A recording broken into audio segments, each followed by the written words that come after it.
उत्तरकाशी की सिलग्यारा सुरंग में फंसे 41 श्रमिकों को रेस्क्यू करने के लिए 14 दिन से कोशिशें जारी हैं, लेकिन बार बार रेस्क्यू की राह में कई तरह के अवरोध आने से अभी तक श्रमिकों को बाहर निकालने का रास्ता नहीं बन पाया है। ताज़ा अपडेट के मुताबिक सिलग्यारा सुरंग में ऑगर मशीन के जरिए ऑपरेशन अब बेहद मुश्किल हो गया है। मशीन के आगे अब तक की सबसे बड़ी बाधा सामने आ गई है। शुक्रवार शाम को ड्रिलिंग के दौरान सरियों का जाल मशीन के सामने आ गया, जिसकी वजह से ऑगर मशीन के ब्लेड सरियों के जाल में फंस गए। ऑगर मशीन का अगला हिस्सा लोहे की पाइप के आखिरी मुहाने पर बुरी तरह से फंस गया है। इस मशीन के ऑपरेशन में अब तक ये सबसे बड़ी मुश्किल है।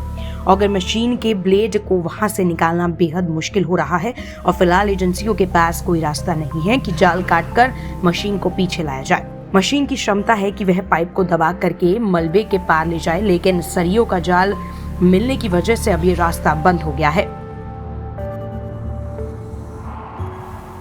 हमने 23 के सवेरे और लोगों को बुला लिया था, क्या पता आगे और कोई बाधाएं आए। तो प्रवीण और बलविंदर के साथ हमारे साथ और भी इनके लड़के आए, उनका भी नाम मैं आपके साथ शेयर करूंगा। करीब 8-9 लोगों की टीम है, वो हम आपके साथ शेयर करेंगे। और ये लोग बड़ी बहादुरी से बिल्कुल फिर रात भर जाकर ये जो पाइप जो आप देखें जो छत पे ऐसा रहता है और लंबा सा ऐसे होके और मलबा के साथ कोलैप्स के बाद ये मशीन में ये सामने ऑगर इसलिए चल नहीं पाया, तो वो ऑगर के जो ब्लेड्स हैं वो ऑगर के ब्लेड्स के चारों तरफ ऐसे मुड़ गया। ऑगर के ब्लेड्स भी हमारे डैमेज हुए और इसलिए हमें वापस ऑगर को वापस लाना पड़ा। ऑगर के ब्लेड्स को हमने रिपेयर किए हैं। अभी जो साफ सफाई करनी थी, ये बच्चे अंदर गए और इन्होंने क्लीन किया उधर का साफ का, कोई और गर्डर या कोई और इस तरह की मेटल ना हो ये चेक किया और अब वो वापस उस ऑगर को फिट कर रहे हैं। इस बीच हमने ये भी देखा कि ऑगर मशीन जिस प्लेटफॉर्म पे इंस्टॉल्ड है वो भी वीक हो रहा था, क्योंकि इतना प्रेशर, इतना टॉर्क बढ़ रहा था, क्योंकि अब डिस्टेंस भी ज़्यादा हो रहा है। 45 मीटर से और हम आगे जाने की कोशिश कर रहे हैं। तो हमने इसी समय, ऐसा नहीं कि हमने कोई भी समय वेस्ट किया है, कोई भी समय बेकार में एक्स्ट्रा लिया है, वैसा नहीं हुआ है।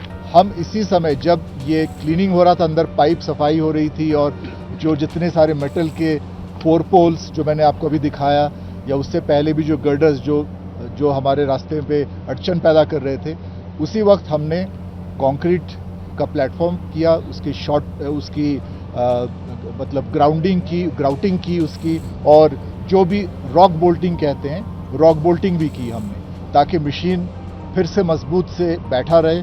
प्रॉपर उसका रॉक बोल्टिंग और ग्राउटिंग की वजह से हमने ज़्यादा कंक्रीट डाला और मजबूत रहे। हमने ऑफ कोर्स एक्सीलरेटिंग एजेंट डाला कि जल्द से जल्द कंक्रीट जम जाए, टाइम कोई वेस्ट ना हो। हम ये करके सारा फिर से सेट किया। अब ऑगर को हमने वापस रीअसेंबल कर लिया है। अब जैसे हम अभी आपको इसी प्रेस ब्रीफिंग में ये बताना चाहेंगे कि जब वेल्डिंग हो जाएगी, अब जो नई पाइप अब हम डालेंगे उसकी वेल्डिंग हो जाएगी। 2 घंटे लगते हैं उसमें, वेल्डिंग के प्रोसेस में भी। आपको ये पहले भी मैंने समझाया है कि वेल्डिंग का प्रोसेस इतने बारीकी से हमें करना पड़ता है और इतने केयरफुली करना पड़ता है कि वेल्डिंग की जगह पाइप से भी मजबूत रहे। ये प्रयास रहता है हमारा।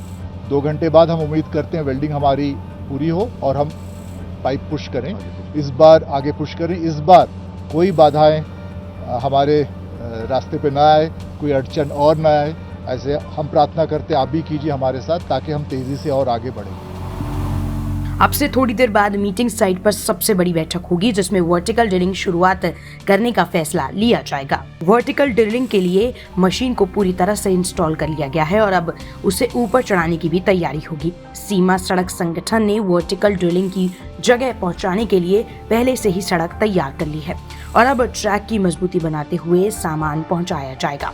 थोड़ी देर बाद मीटिंग में वर्टिकल ड्रिलिंग को लेकर बड़ा फैसला हो सकता है।